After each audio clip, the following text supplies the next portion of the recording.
আসসালামু আলাইকুম দর্শক, আপনারা কেমন আছেন? আপনাদের মাঝে সহজ একটা রেসিপি নিয়ে হাজির হয়েছি। রেসিপিটা হলো মিষ্টি আলু ও গোল আলুর পাকোড়া। মিষ্টি আলু ও গোল আলু কুচি, পেঁয়াজ ও কাঁচামরিচ কুচি দিয়ে দিলাম, জিরা বাটা 1 চামচ, পেস্তা কাঠবাদাম বাটা 1 চামচ, আদা রসুন বাটা 1 চামচ, লবণ 1 চামচ, হলুদ 1 চামচ, মরিচের গুঁড়ো 1 চামচ, গরম মশলা আধা চামচ, ধইনার ভাগিয়া 1 চামচ, খাবারের সোটা পরিমাণ মতন আধা চামচ, বেসন দিয়ে দিলাম 1 কাপ পরিমাণ,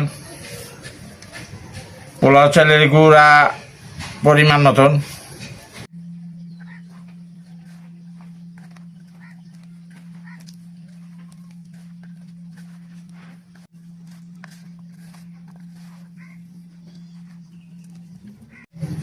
হালকা একটু পানি দিয়ে দিলাম,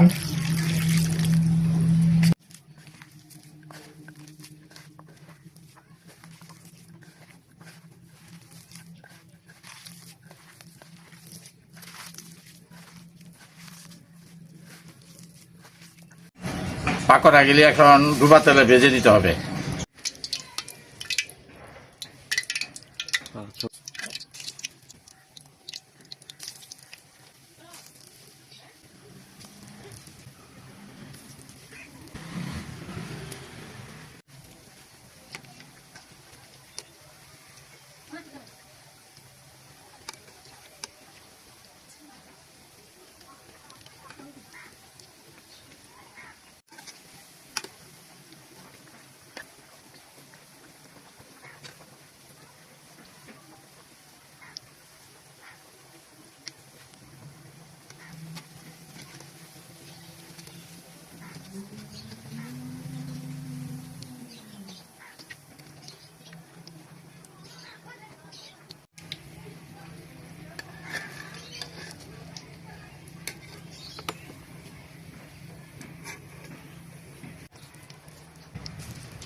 তৈরি হয়ে গেল মিষ্টি আলু ও গোল আলুর পাকোড়া।